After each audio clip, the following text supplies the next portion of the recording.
this for science? Yes, I'm going to use this for scientific purposes.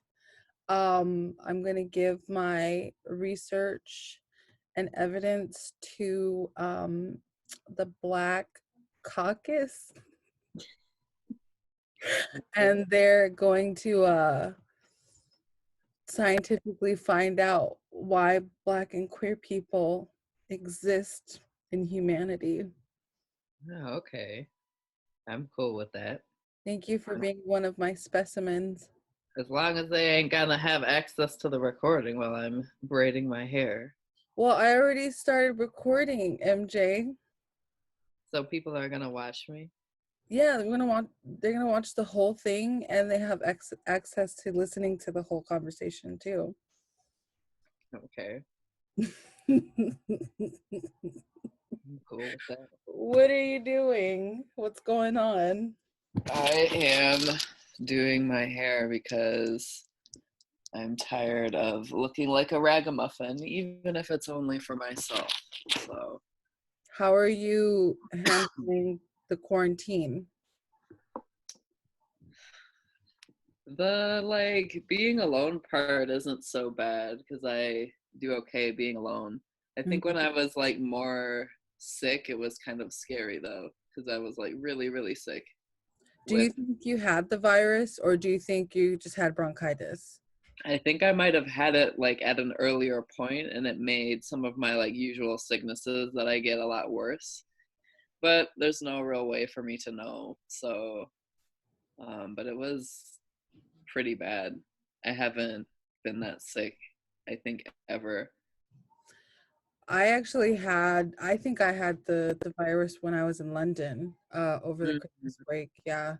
I had a fever. I had the sweats. It was literally the worst upper respiratory infection I've ever had. And it lasted the fevers lasted about 3 or 4 days, but my sickness lasted about 2 weeks where Yeah. I'm coughing and my temperature fucking dropping all over the place. I was so bad for 2 weeks. Yeah, it's been a rough time. I'm still not 100%, but I'm nearing being okay, so that's good. Well, I am okay. I just want to be able to, I think one of the things is that I've noticed myself more anxious. I think probably because I wasn't feeling well, but also I can't work out or do anything with my body because I was not feeling well. So I want my lungs to just be back up at capacity so that I can run and just kind of be embodied. But yeah. You ready to get started? Yeah, how are you though? Thank you for asking me. Honestly, I've been obsessing over this project all week.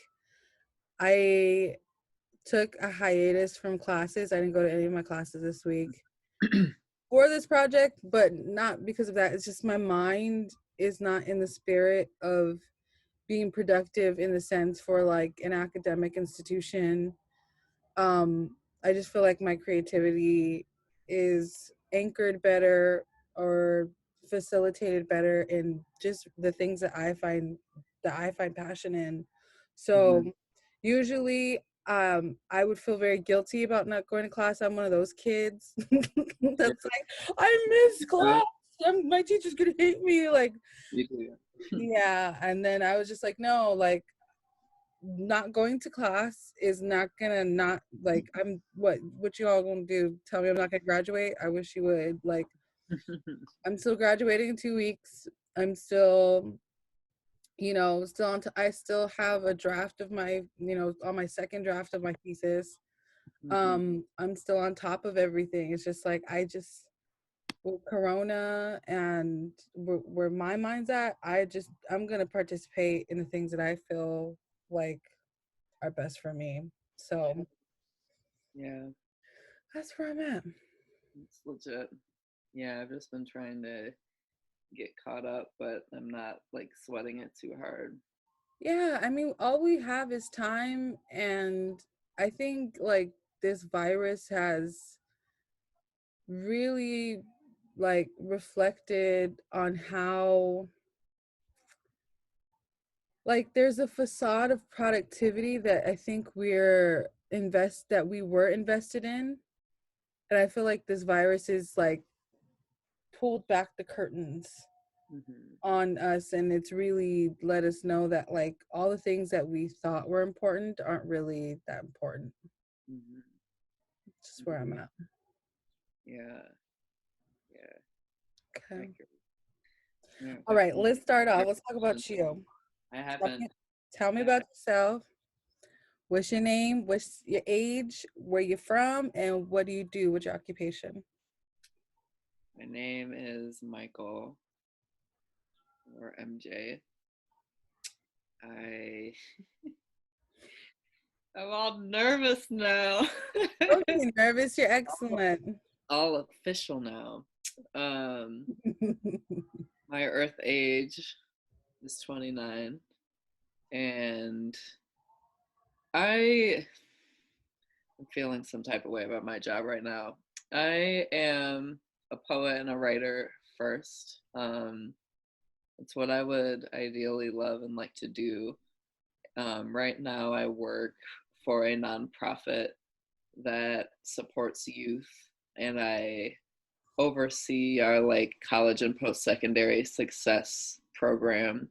So it's a mentorship program for students after high school on whatever pathway they decide is best for them. So I have a team of advisors that I work with, and we do like different programming and offer different resources for students. So, like right now, one of the big needs for our students is just different financial support. So, during this time, because they may have needed a flight home or have like household needs that are coming up right now. So, my team's been busy like getting money to those students and resources to them. So, it's okay. I think my background is in like supporting college students and higher education, so that's where I want to be next.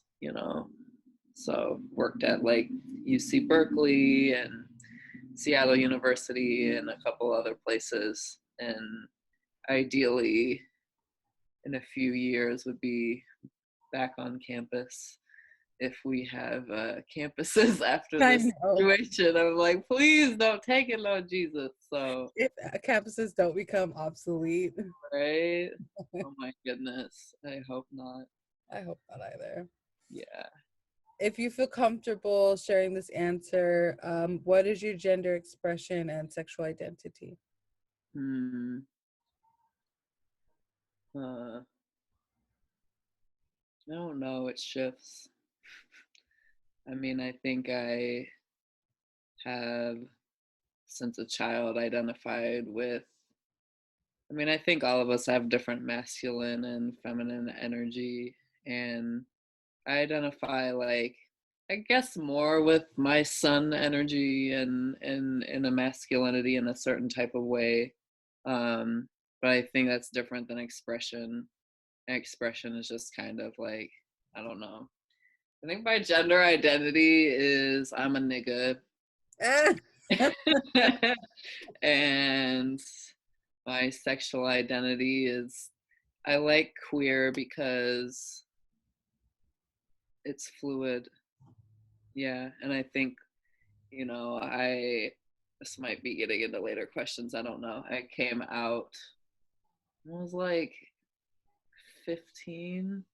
And it was very like labels. Not that labels aren't as present now, but it was like, oh, you're bisexual, or Hmm. I was like very clearly like I am lesbian and only women, and it kind of has evolved over time, as our like names for things and understanding has evolved. So, and I think it's interesting too. I'm also a second generation queer. My mom is a lesbian and came out later in life, so I sort of had that example in her of loving women.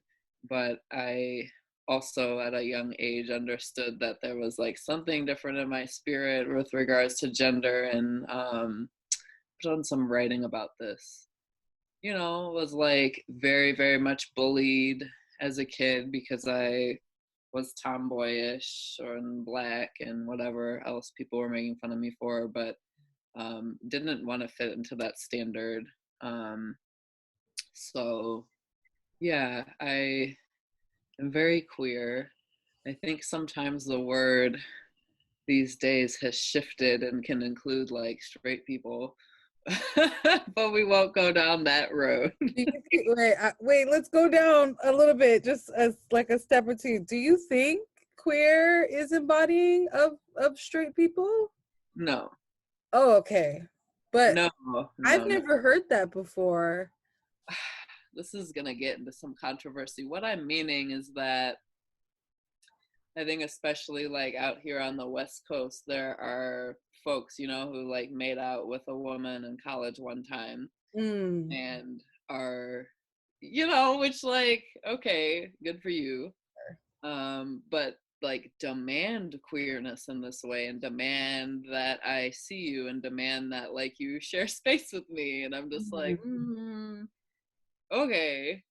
It's just, yeah, I don't know. I think in one degree, like, yes, liberation is like walls sort of breaking down for everybody, but also there's this way that it's like, you're not gonna tell me I need to prioritize you over like black trans women. Like, we're not gonna have that conversation.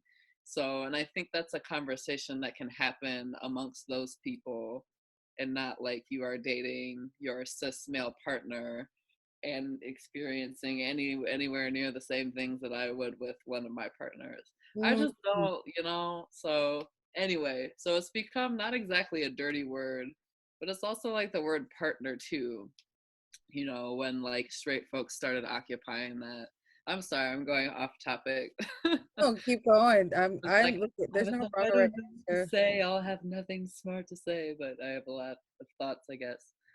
Um, when like heteros started occupying the word straight as like a form of allyship, whereas before I was like, if somebody says partner, they're like obviously gay or lesbian or That's whatever. what I thought. And then I noticed that a lot of straight people started saying, well, oh, my partner. I'm like, why don't you say your fucking Yeah, boyfriend or your yeah. husband? You know how many times I've gotten tripped up and thought somebody was gay and then like showed up at your house and you got a whole straight life, and I'm just like, what? What I is thought this? you was fam. You not fam. So yeah, just the way that like in thinking about the next question where I find home, yeah, there's like home and comfort in language. But I Oh, think you jumped like into the next question. Okay, go for it. but I think yeah, language, I don't know, my relationship with language shifts over time as I grow and change. But definitely find home in writing and words and expression in that form. When Even did you discover language? Like when, I mean, we all come into language as like humans, but when did you start utilizing it as a tool? I it may be hard to tell now, but as a child, I was like painfully, painfully shy. Not really verbal. So yeah, I would like hide, somebody asked me something, I'd sort of hide into myself a little bit. Mm. Or like hide behind my mom or just stranger danger. uh, Even with family members, like just very like any attention on me, it was like mortifying. So that being said, early reading and books and as soon as I could pretty much hold a pen was writing. I remember in like kindergarten, like story time, and when we were practicing writing, I just excelled because I loved words, the the physicality of writing, because I'm not a verbal, I had to learn how to talk. Um, so yeah, my first like encounters with language were writing. And I had I think I talked about this in class one time. I had this little, the old like box Macintoshes. Yeah. um, I would go down in the basement, and this was probably after my dad left, so this is maybe when I was like 8. I have this like little computer, and there's this program called the Amazing Writing Machine. It was a I CD-ROM. remember that. Yeah, the Amazing Writing Machine. And I would spend hours and hours writing stories and like getting lost. So that was an escapism for me at first when I was first encountering writing. But um I also loved the dictionary. Uh Okay. my mom used to, like, if I misused a word, or I think one time I said the word faggot or something. I was like a kid, but I thought that like the literal meaning is like a bundle of sticks. Mm. One of the literal meanings for it. So I was using it in that context. She's like, "What?" You're like, "You need to look at the meaning of this word," and all this kind of stuff. And I was like, "Oh my god." So uh language as like something that we, yeah, ascribe meaning to, and come to learn as like an insult. So I think that was one of the moments where I was like, wow, we have like real power to inflict pain, um or healing or whatever. So yeah. As a Black and queer person, what do you find yourself writing about the most, especially now? Now writing is like less of escapism and more like catharsis. Mm. So I'm writing about like daily things that are going on in my life, difficult things with relationships and love and how to make sense of them. Um, Writing about what I see, just literal observations, and trying to pull those into either things that are going on with me or the rest of the world. During this virus period, I really haven't wanted to write about it. I wanted to sort of escape it a little bit, I think, especially when I wasn't feeling well. But one of the things I also do just privately, because I have a daily writing practice, and much of it is garbage that I would never like put into the world because it's just my, internal thoughts. God damn, my hair is long. I'm sorry. I'm like braiding it, and it looks so much longer than it did It is. before. It's very Shit, long. this is gonna take forever. I'm just like 1/5 done through this hair, man. What? Okay, so this is like a writer question. I feel like, or an artist question. I feel like everyone has like a different process, and like it changes over time. Where do you find that you're the most generative? Like when you're creating the most, you're like in tune, or do you write like shit and come back to it, or do you write masterpieces out of the first time? Like, what is that process for you? It really depends. I think like a lot of the things I write about encounter difficult feelings and emotions. So like one of the poems I wrote about Nia Wilson, um, one of those sections of that poem was written immediately because it was a state of anger. There's an urgency that's like pushing it. But I find if I am sad about something, Mm-hmm. sadness is like it can be like a depressant, so like things don't simmer to the surface as easy as they would with like anger or elation or lust or these other things that have like a fire to the body. So and anger is often a surface for like deeper things. So when I'm writing about something I know is sad, I allow myself to like really think about it.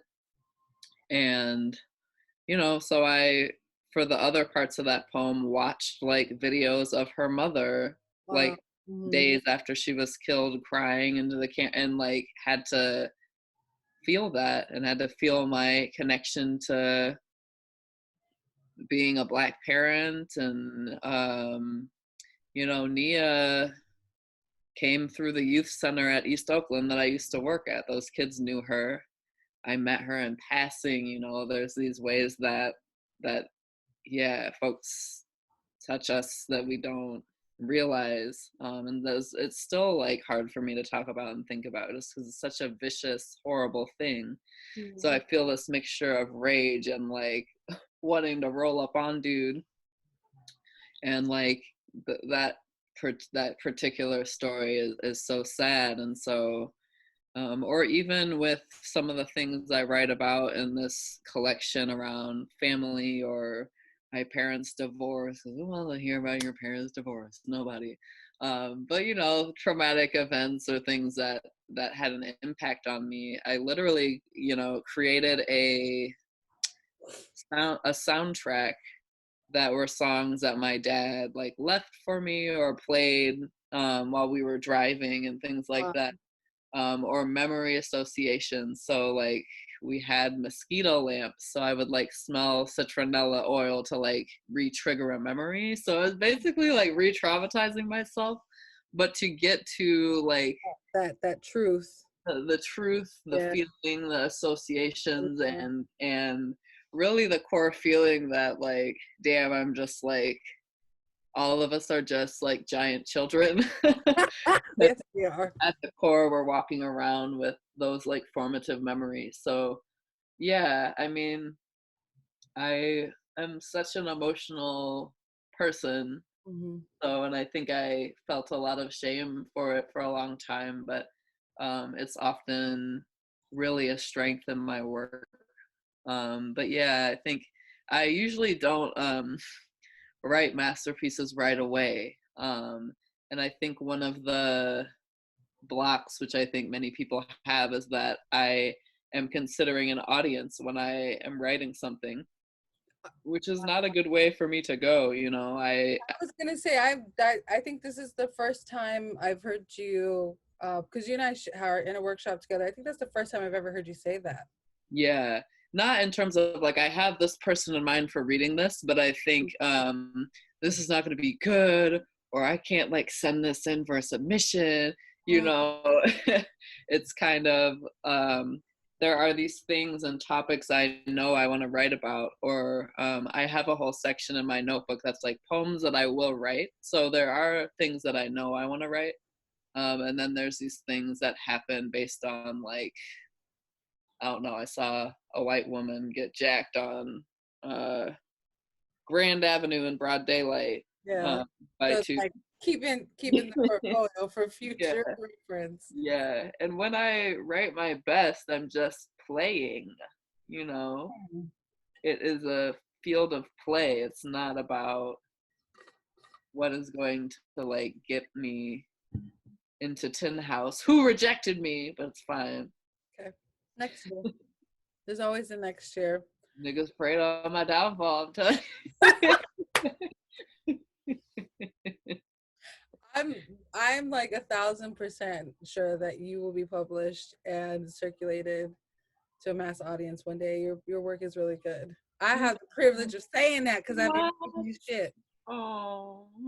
I'm gonna pivot just a little. You mentioned being a Black parent. What is your experience of becoming a Black parent, and how do you think that shifted your own identity?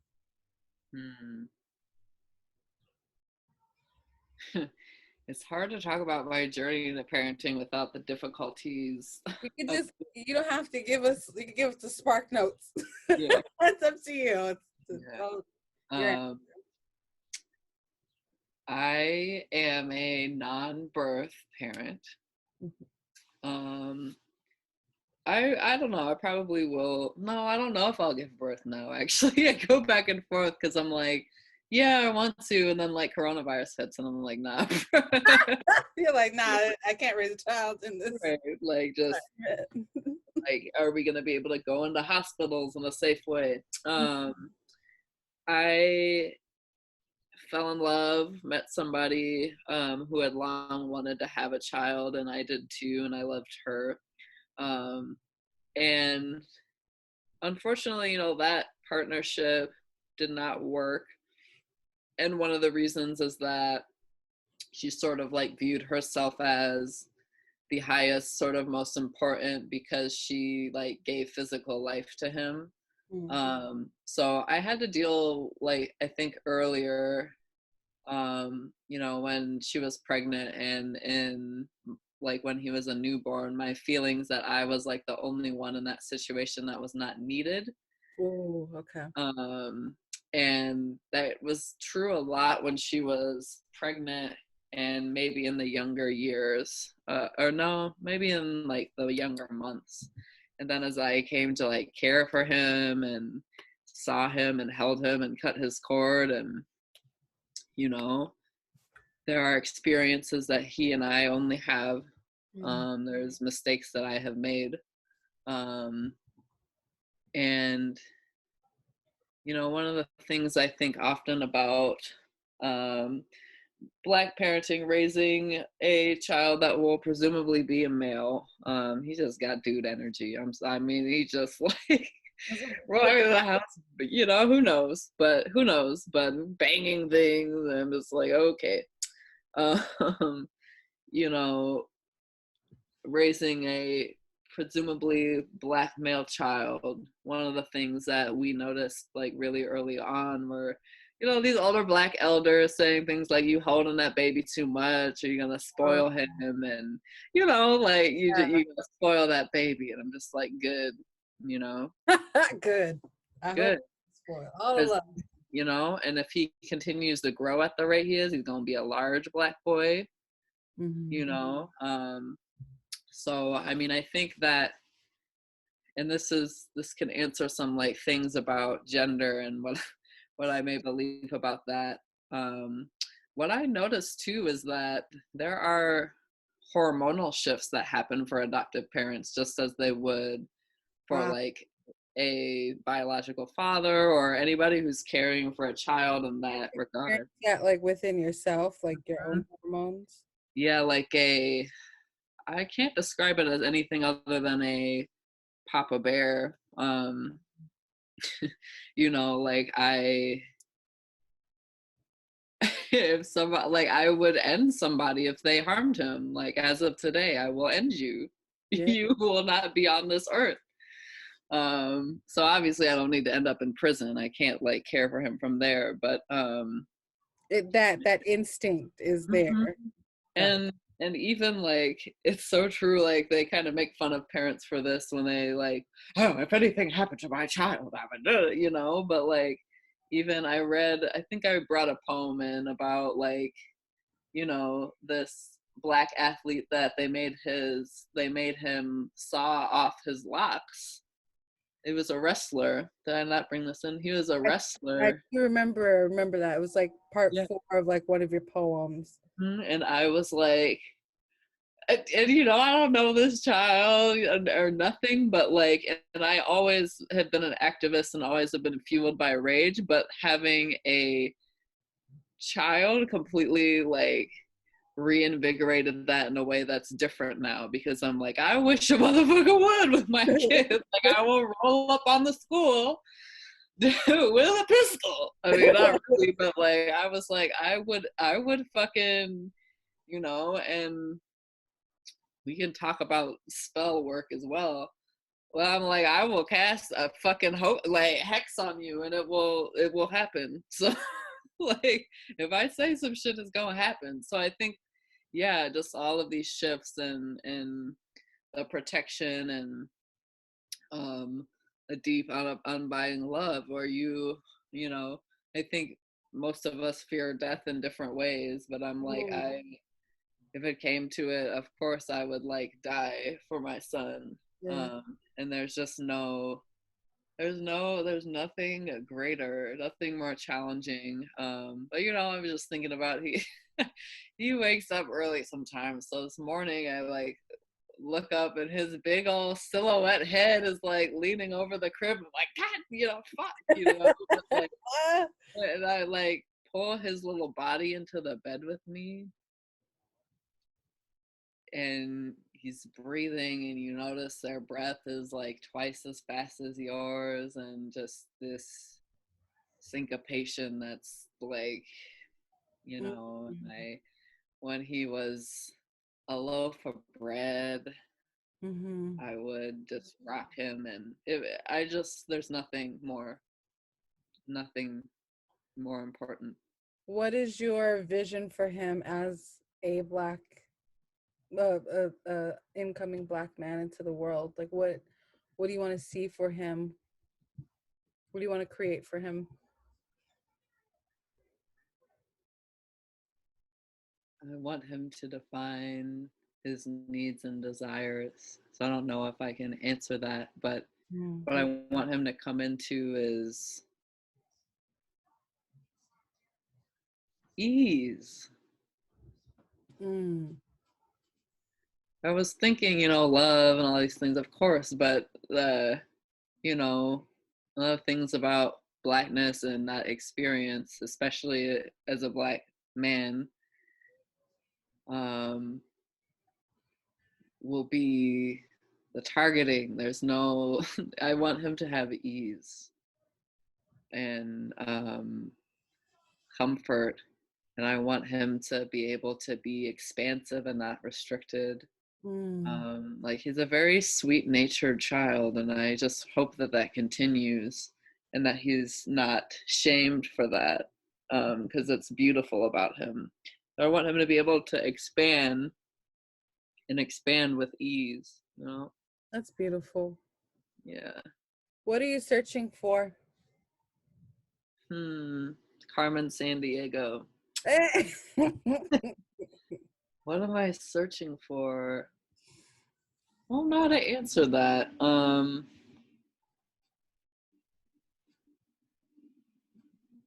Right now, I think I'm just here. Um, I've been thinking about my spirituality, um, and how I think the beginnings of life and the ends of life are really like liminal spaces that are close to whatever beyond that we can comprehend. And the sort of like middle period, I feel like I have lost sense of that to some degree. And so, but I also know that I don't want to, we talked about this a little bit. I don't want to say I have like superpowers. I think every human has a superpower, if not several superpowers. It's just dependent on upon if you tap onto it. It's like a tool, if you know, or a muscle. Yeah. So I think one of the things I'm searching for, I guess, would be like, God damn, I have so much hair. Did I miss this whole section? Oh my God. Sorry. I'm just like, Good. what? You're Um, good. I cut some of them off, but you would not be able to tell. Jesus Christ. Um, yeah, I think that sometimes I was scared away by certain aspects of my spirituality because sometimes the things don't always come in the forms that I would like them to come in. Like sometimes they're shadowy, creepy, Ooh. faceless beings. But I'm aware that I have those powers and awarenesses. And Mhm. so I want to learn how to use that and not be fearful of like the more underworld type things if that's what comes along with this other states of knowing. Okay. Yeah. Um, so I think I'm searching to come back to that. But I absolutely know that I don't know if I told you this story. No, I think because it was after the shelter in place happened, but I always and will continue to struggle with Zan and my ex, and I was like really praying. I was praying for to my ancestors for these signs. Like, what do I need to do to change my, like, is there something that I can do to change like how I'm approaching, Approaching. what do I do? Like, how can she hear me? All this stuff. And crying and like really praying, like crying about it because I'm like, I just want some ease. And I went over there later that night and my car just broke down, like right when I was trying to leave. This is And after. a shelter in place? Yeah, because I was trying to go over there to spend time with her and Glory. Mm. I get ready to leave at night. Car won't start. Can't get a lift. Just stuck there. So I spend the night.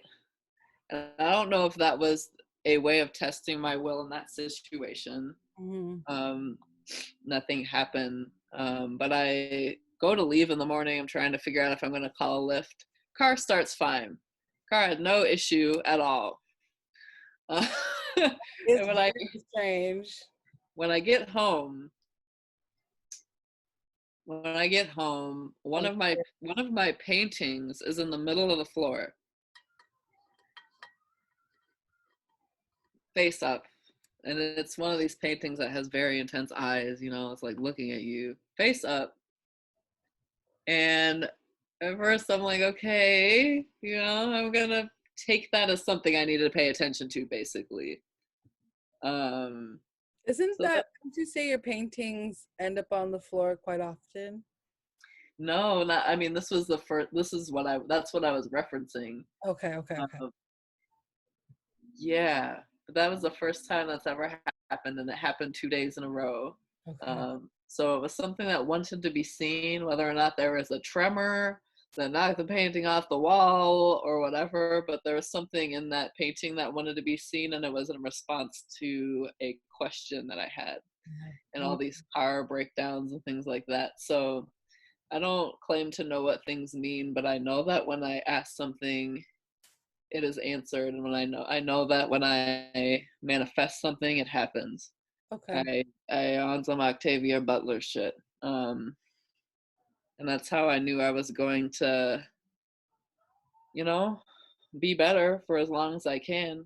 So I was like, I will be getting through this particular iteration of whatever this is, you know.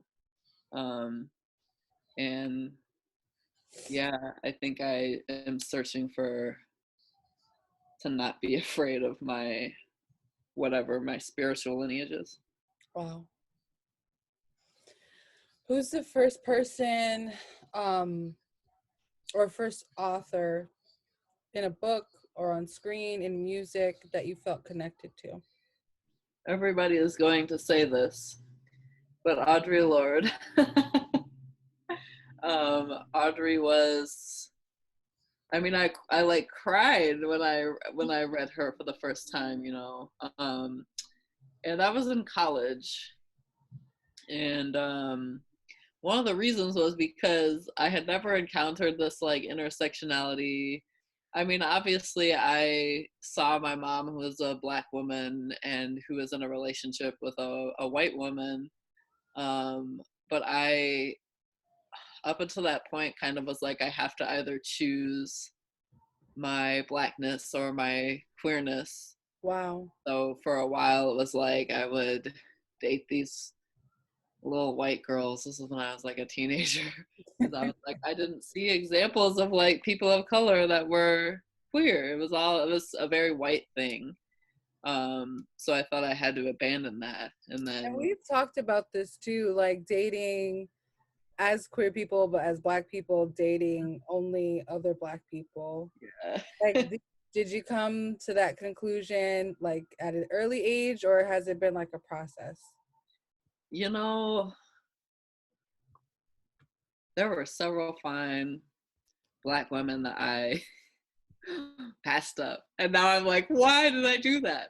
Um, Um, Wait, did you pass them up for a white person or just pass them up, period? Asthma. Okay. Um, yeah, and I think this was probably like late teens. Um, and now I'm like, oh my God, she was fine. Like, what was wrong with you? But I really think and this is something we don't like to talk about a lot, had a lot of colorism that was internalized, had a lot of self-hatred. I should Um, ask you about that. yeah, had a lot of like, this is not a desirable thing, Mm, that I had to like work through. And it took a lot of like, I mean, I didn't have a lot of experiences with white people, maybe like twice.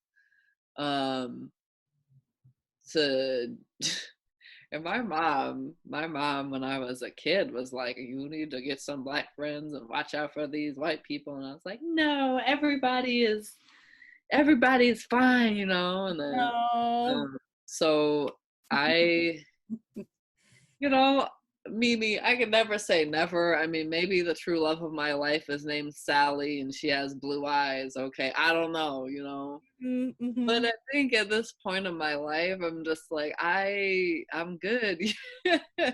And it's like, and I tried, you know. And the last white woman that I tried to be with, I was maybe what 24 and 23, and as I was like falling for her little white queer charm, because she's one of the like charming white people, you know, the like free people that are like, let's just go on an adventure.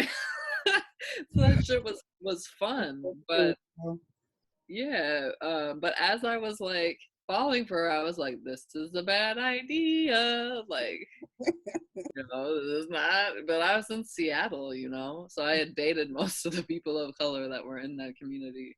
um but yeah, I'm just, you know, at this current stage of my life, I need a sister. I'm gonna walk up in there. She gonna smell like cocoa butter, and I can watch Cat Williams with you, and like we can like talk about the smart people shit, and you Make can, shit.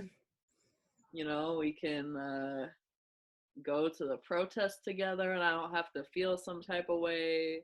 Yeah. Um, I just that's what I picture and desire for my life. Okay. Now, who knows? I'm not saying never, never, but like, especially monogamously, if it's a monogamous situation and I'm stuck with yeah, I Sally. got Sally. You know what's funny? I was talking to Dwayne the other day, and I was like I had a really bad experience with a white man when I was like, I think I was like 24. Yeah, I was like 24. And I like after that experience, I was like, never again. I will never date white people. I don't even find white women attractive. Like, no. And I was telling I was telling Dwayne, like, you know what? I feel like I've overcome this trauma. I'm willing to try white people. But it's like you got one motherfucking chance to mess up. And after that one chance, and it's no point in trying to facilitate a relationship.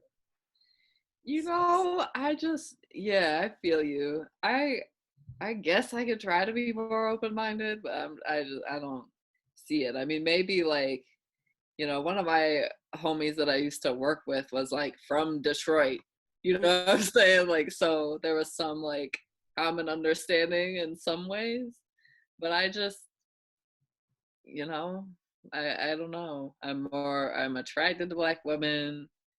That's what I want, or black folks. Um, I feel that. yeah, I feel that. yeah. Um, when's the first time you realized that you were black? I don't know because it was like very early. So I don't know if I can pinpoint a specific memory. Um, my parents were pretty like active about making sure we at least knew knew we were black, knew what that meant, knew some version of history, and my grandparents were, both sets of them were very involved in like civil rights and things like that. Um, God damn, I have a lot of hair. Am I at the end? I think I might be I approaching. think you are. Oh, Jesus Christ. But I do know that like in kindergarten, there was this little white girl named Jamie. Poor Jamie. I like refused to be her friend. Oh wow. And I don't know if I told her it was because she was white, but I was like, in my mind, I was like, no, no, I don't want to be your friend. No. And it was like the first thing of like racial difference, or like I felt uncomfortable or something. I don't know. I was like, Like she don't no. look, she don't look like, Jamie. she don't Jamie. look like Jamie. She was like really trying it. I was like, no, it's fucking mean, but kids are so fucking mean. Um, How I know there's an awareness in your work about being light complected. Um, when did you start taking that on and acknowledging that as a privilege? a privilege acknowledgement didn't really happen until my later teens. I think for a while I saw it as a thing of victimhood because, you know, other black people would make fun of me and, you know, you play in the dozens and I'm a like little suburban softy, high yellow, like I was like, hey, I hurt my feeling, you know, so people would kind of give me shit like who's white, your mommy or your daddy? You think you better and woo woo woo. So I like looked at it as a state of victimhood rather than like seeing any privilege at the time. So the bullying was like pretty bad though.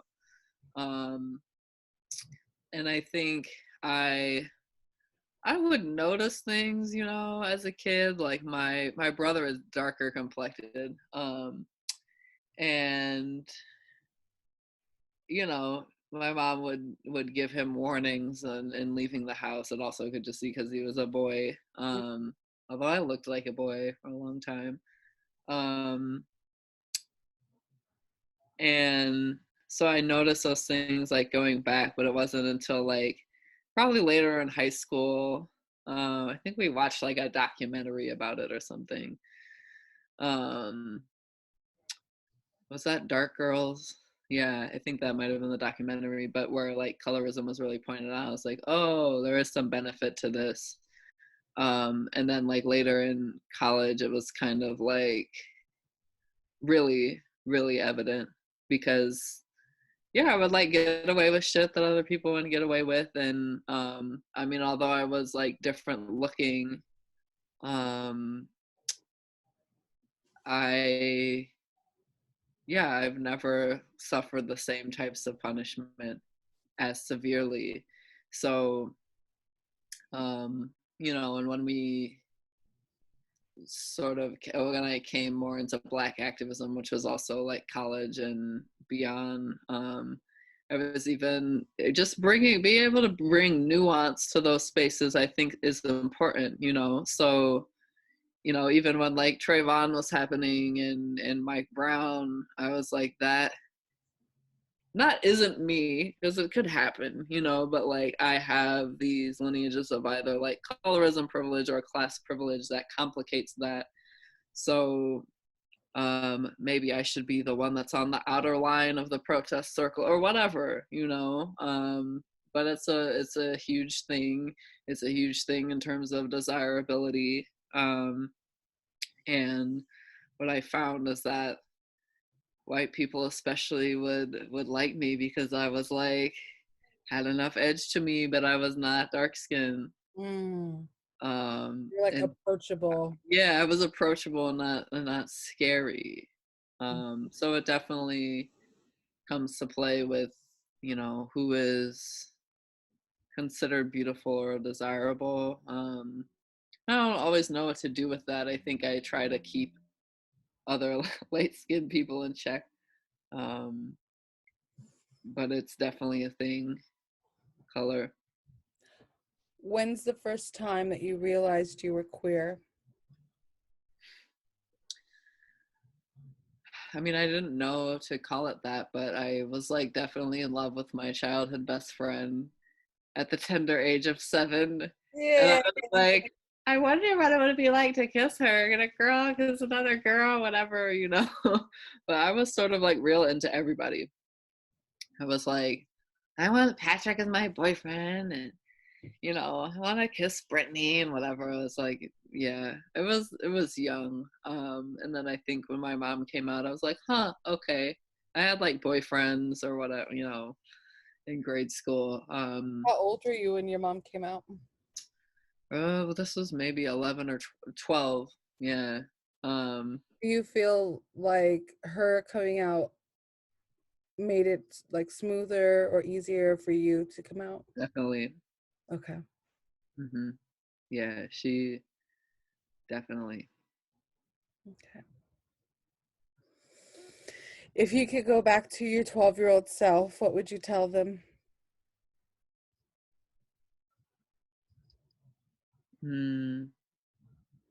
Maybe that my sensitivity is my greatest gift.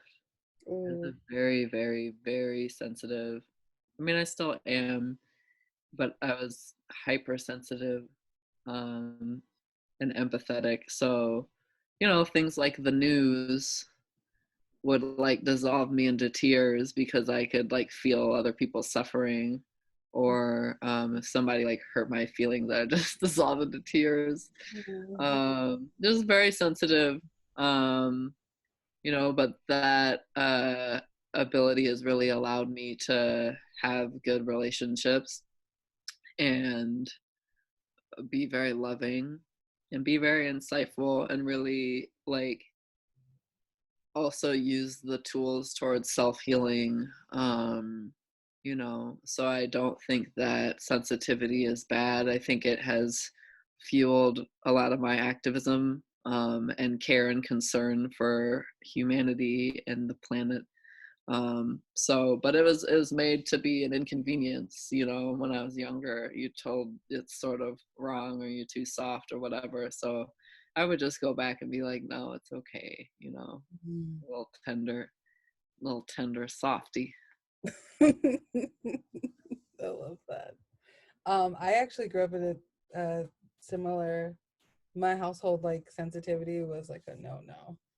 Like, Mm-hmm. why are you crying? Like, beef up. Like, it wasn't like man up, but more like, are you dead? No. Okay, then stop crying. Yeah. I feel Yeah. like that's consistent with a lot of Black families. Mhm. Um, I give you something to cry about. yep, that was my mama's thing too. I'll give you something to cry about. No, My, no. my mom tried to act because I come from like a lot of middle class educated background. And she tried to act like she didn't say all the Black mama stuff. She just said that shit in a different accent. Do you have McDonald's money? We're not stopping at McDonald's. Do you have McDonald's money? Like she literally would say the same shit. How about Target? We go into the Target. That's so funny. Do you have McDonald's funds? Yeah. Do you have tender? Do you have McDonald's legal tender? So she tried to act like she didn't say the same shit, but she did. What do you want to hear from your 60-year-old self? Why is she calling me? I told you I would call you when I was done. Uh-oh. I'm late. I'm late. What are you doing? I'm sorry. This woman is trying to call me. Uh-oh. Wait, am I waiting or are they waiting? No, they're waiting. Okay, got you. She's trying to talk to me. It's a little situation. All right, situation. I know y'all be talking about crushes all the time. I don't understand crushes. I am too old, even though I'm younger than you. I'm too old to have crushes. Why? Because if I have a crush on you, I want to fuck you, or I'm gonna try and be in a relationship with you. Like, period. Like, to me, that's just how But much you gotta have a slow build. You gotta play the long game. I don't have time for slow builds. I know what I want. I'm gonna get it, or I'm not gonna get it. I'm gonna move on. Fair enough. That's how I operate. But anyways, moving on. Actually, let's skip to this question. How do you experience love, MJ? How do I experience love? Mm-hmm. Like, what is my love language? It could be just love in general. What does that feel like, look like to you? And if you feel like you don't currently have it, um, how would you envision it for yourself? Hmm. Yeah, there's layers to me. I mean, yeah, I think when I was talking about ease for my son, ease, I want him to have ease.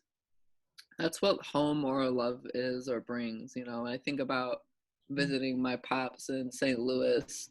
I'm 30 years old. This man will not let me cook in his kitchen. Wow. He won't let me do anything. He gets upset if I cook for him or clean anything or do anything, you just want me to go and lay my head down, Mm, that's powerful.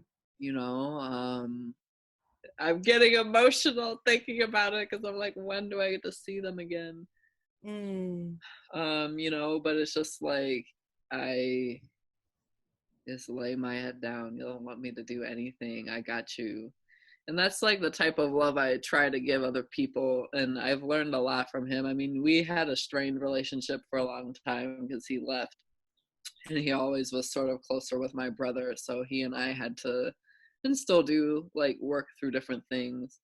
But the love is like in the music that we make, or it's in the food that we make. So I like to cook for people and have them in my home, and have them sit there and relax, you know. I don't want people to worry about everything. That was my dad.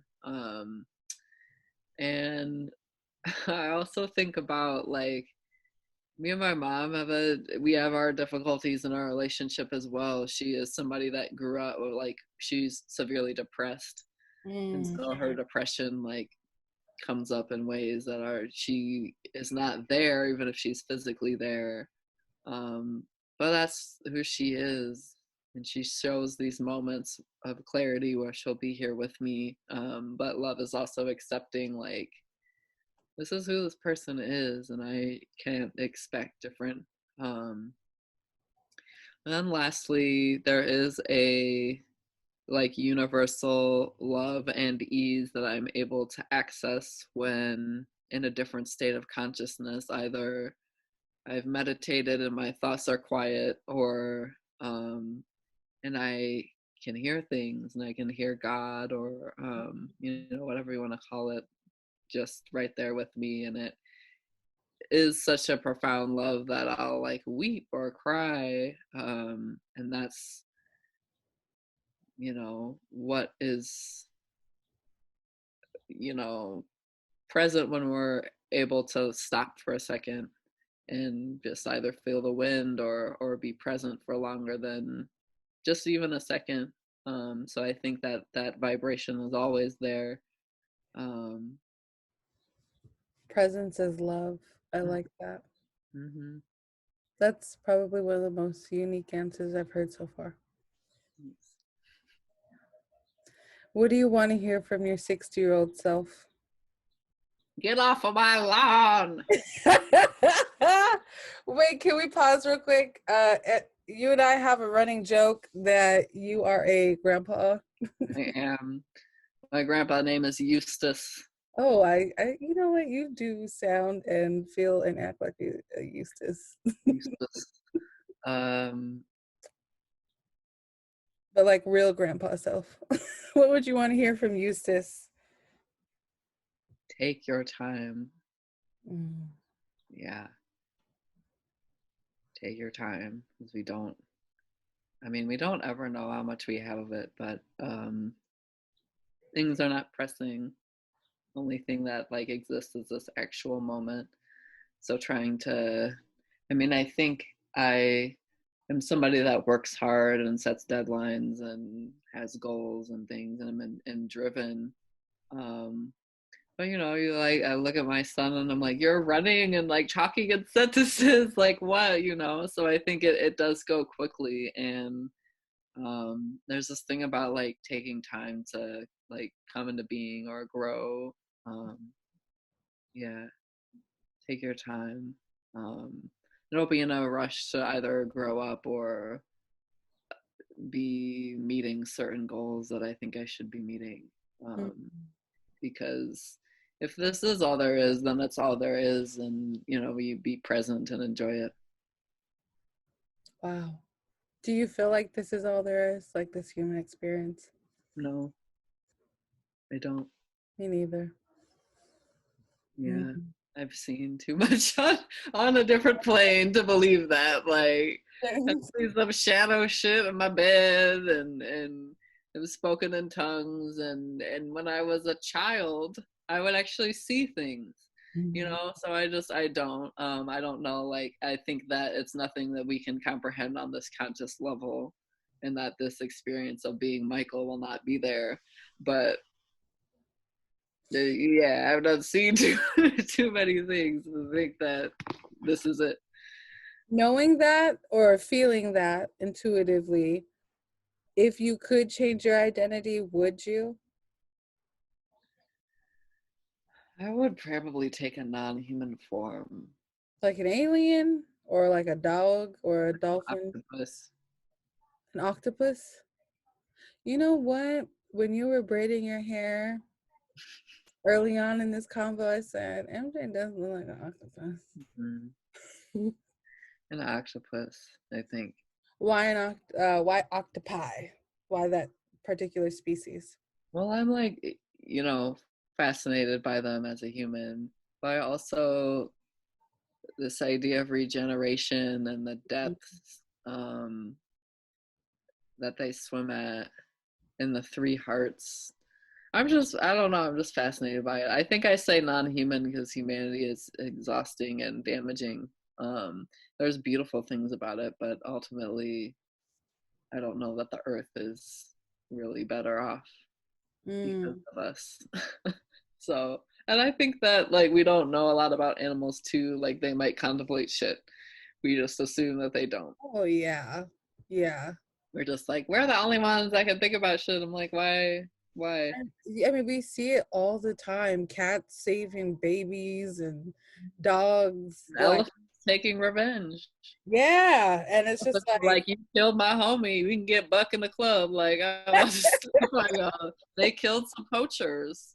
They know what's up. So yeah, I'm taking non-human form of like that. The quality of thought is exhausting. The ego, and it's just so. I would take it. I think they think, but they don't think like we do. yeah, they don't think in terms of me, my, like you're right, the ego or just being so enmeshed within like this 3D existence and how it's like the center of everything else Mm-hmm. around us. Exactly. For sure. Is there anything that I did not ask that you feel really passionate about expressing right now? Hmm. Black Lives Matter. Always. Um, not that I can really think of. Yeah, just that yeah, I mean, I love who I am. There's so much knowledge in queerness and blackness uh, that I don't think I would be any different human if I were going to be another human. I don't want to be white, even though there's like all these benefits to it. I mean, like parts of me are white. Let me tell you about this poem. Oh, I did tell you about that poem. My dad like told me that I need to like embrace my European. Oh European. yeah, you did tell me about that. I was like, that's I was interesting. like, but you're European. I'm like, oh. Do you feel at all associated with your European self or European lineage? No. Okay. No, because they raped my other ancestors. So what am I supposed to be like associate? You know what I'm saying? Like, you know, they're kind of trash humans. Damn. So I think I have this other poem that deals with like the blood. Like, what do you do with the blood then? Do you cast out the blood because it's tainted with this other thing? So but I can't like turn away from that privilege either. Yeah. So Do you anyway. feel like your whiteness and your blackness, this is kind of my last question, um, need reconciling with each other? Yeah, the white side need to apologize for that shit. Okay. I feel that. All right. Yeah, I mean, I'm not ashamed of it, but I wouldn't say that I am white. So